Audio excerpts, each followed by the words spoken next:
Hello and welcome back to the Osborne Wood Products Builder Studio.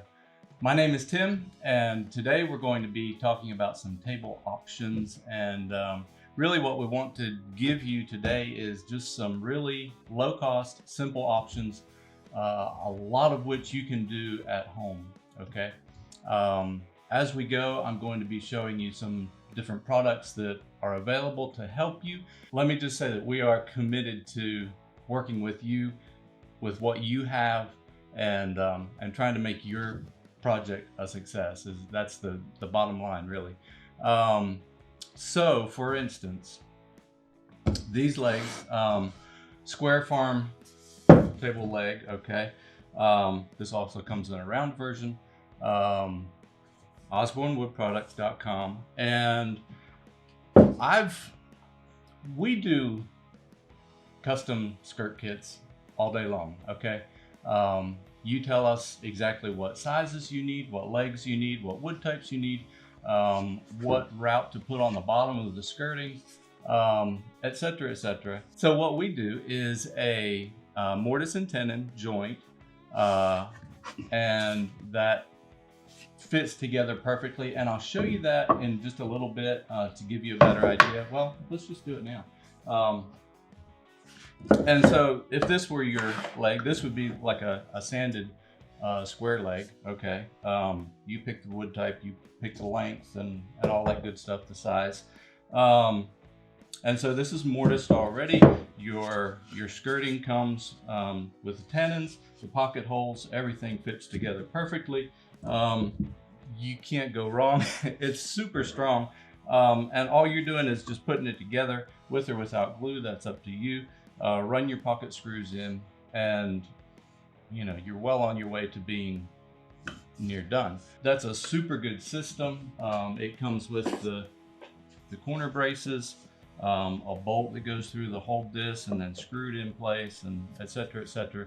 Really strong system. Okay, what we're showing you today is maybe you have boards from your grandfather's barn or whatever, boards from a tree that came off of your property, and so there's sentimental value there, and you want to use those boards in your skirting kit and in your table. Maybe you're doing your skirting and your top out of those boards, and you're just buying the legs. Well, how in the world do you do a kind of DIY, a table at home quickly and easily with a minimal set of equipment? One way is using pocket holes. Pocket hole is basically kind of what it sounds like, just a small angled hole. Let me show you on this. Maybe we can zoom in on that, and your screw just sets down into that on an angle. And some of you are saying, yeah, duh, I know this. And some of you are like, what? This is great. So as you run that in, that screw just kind of disappears into that hole and bottoms out and draws up tight. And it's not protruding, it's all smooth, it looks great. It's a pretty good joint. It actually makes a really nice joint. So that's what we're talking about today, okay? Now, let me make it clear. We do not have any kind of corporate sponsorship going on here with Kreg or anything like that, but I am going to tell you this is a Kreg jig. This is probably, I would guess it's probably about the cheapest one that they make, okay? Lowe's, Home Depot, what have you. This is a pocket size, pocket hole jig, basically. I grabbed one from the shop right here that we actually have as an extra for odd things that we might do. It's a little bit bigger, and you might be able to see it actually includes a clamp in the jig itself.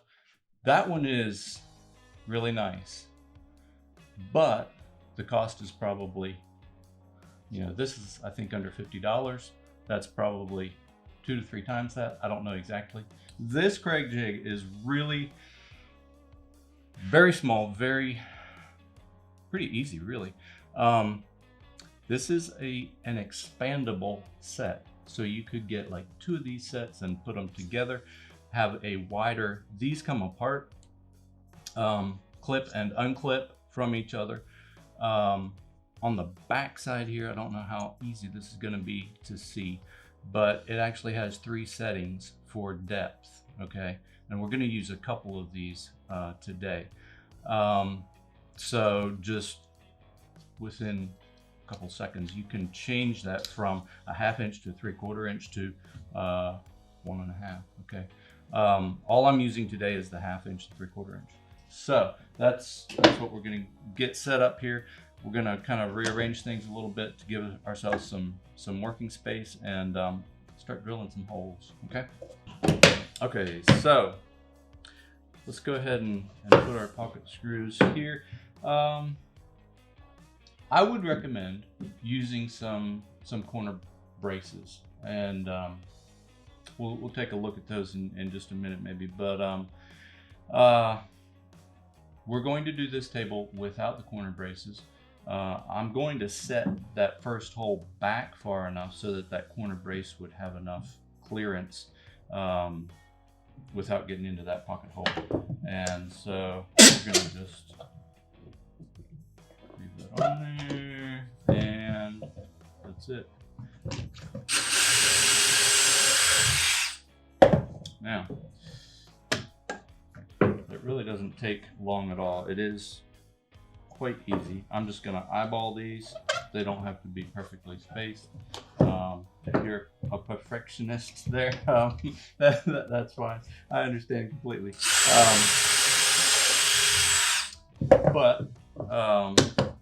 Yeah, so I'm just gonna work my way down. And once you get kind of set up like this, you know, get your clamp to the right spacing and get everything. It really is pretty quick and easy. What I really love about this is the inexpensive ability to to create things and do things quickly and easily. What we're actually doing with this, which is a great idea. Normally we're painting this base. You're like, wait, you can't paint pine, and you're right. Normally, what we're actually doing here is going to be almost like a whitewash kind of, or like a chalk paint, if you're familiar with that, kind of look. And so it's going to have a little bit of color to it. Those knots are actually going to come through, and you're going to be able to see them. I think it's going to look really good. So that's part of the beauty of doing stuff yourself and just playing and enjoying the wood, you know, and creating. Come up with all kinds of combinations and cool stuff. So that's what we're doing today.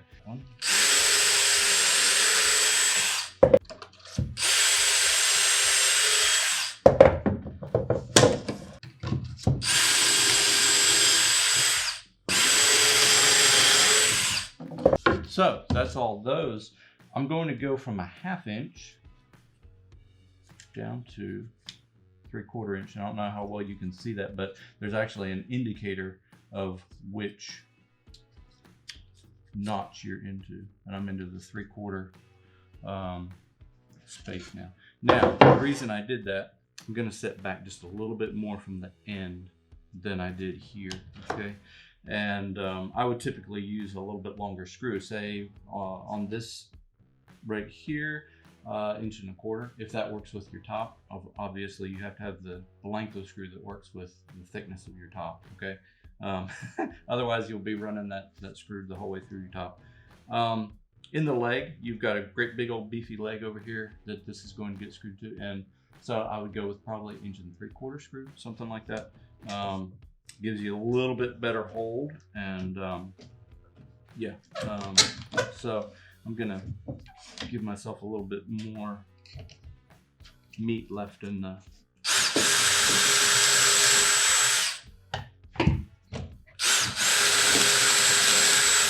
So this actually is some of our standard skirting board, that we run in the shop. It is 1 inch thick, 4 inches wide, solid wood, and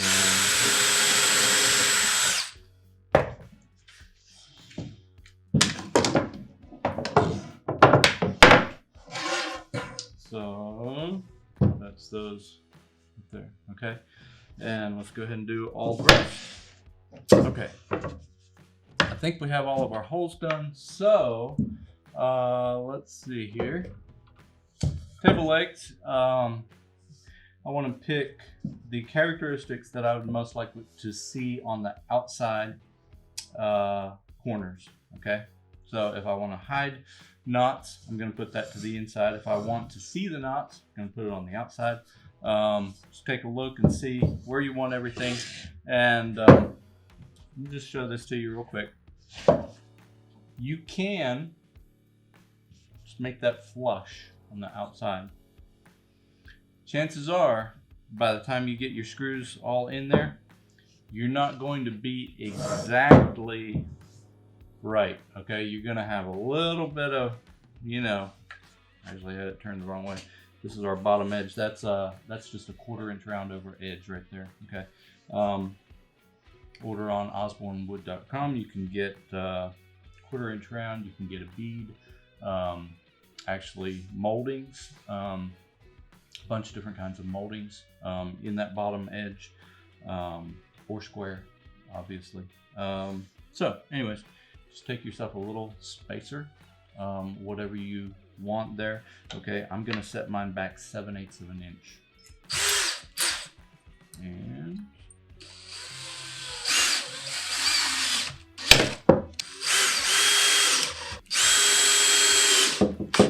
so as you can see, especially with the pine, it's really quick and easy. I'm not having to pre-drill anything else.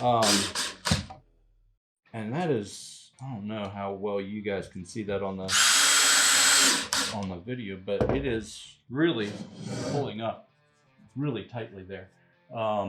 Really nice tight fit. Now, let me just say, when I build a piece of furniture, I want it to be nice now. I'd really like it to be nice 40 years from now, 50 years from now, for my children, for maybe my grandchildren, okay? And so my mindset is, hey, if I take a little bit more time, a little bit more expense maybe, can I make this a whole lot sturdier? Can I make it a lot nicer? Can I kind of beef it up and make it so that it's a little bit more indestructible? Okay. For me, this is kind of a very basic table. It works. It's okay. It's good. But if I were to buy, say, even just wooden corner brackets, wood corner braces, osbornewood.com, you get 4 braces. Okay, let me just show you on this. Okay, you've got a metal insert here that corner brace sits in. It gets a big old bolt down through here, okay, that ties these two together, and then these, you know, with or without glue, these get screwed into that skirting. That makes that whole corner so much stronger than just the pocket screws with nothing else. But yeah, this is a pretty quick and easy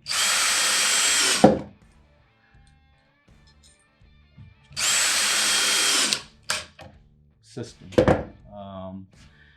You could, if you had to, you could do this on the back porch or the, you know, your balcony of your apartment if you had to.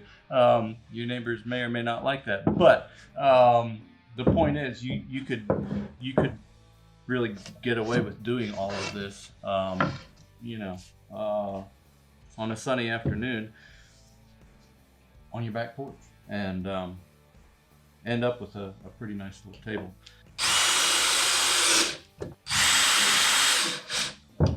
And I mentioned custom types of wood, you know, your grandfather's barn wood or whatever it is. We have worked with customer woods that you know that they have from their property or their stash. They will send us the wood to do a project with. We do the project and then send them the finished product and the leftover wood. That's an option. There's so many options at Osborne.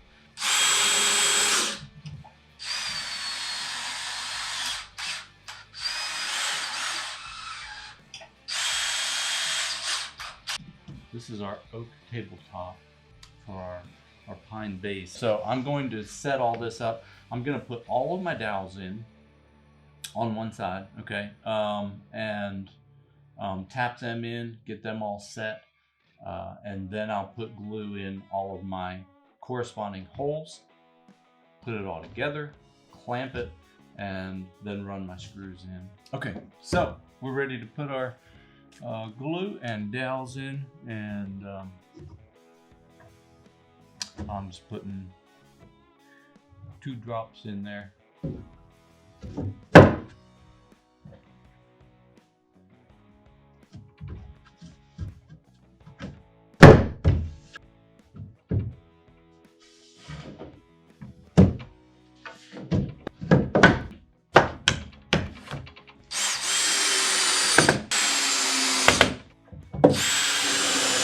All right, so we've got our table build done. We're going to take a few minutes. We're going to finish it really quickly, and then this is going to be a really nice table. I think it's going to look really good. And we'll attach our base to our top, and we'll be done. All right, so we've got some finish on our table now, and it's looking good. So just turn this base over onto the bottom of the tabletop, and all I did was just take a minute and double check, you know, make sure that I'm centered up on that table base basically. And just to double check, I actually put a couple little lines, you know, on the outside of my legs there, just to be sure that after I start screwing it down it doesn't move. And you know, I can just do a quick reference there, double check those, make sure that they're all good. And so that's basically it. We're just going to run the screws down in and snug everything up, and the table will be ready.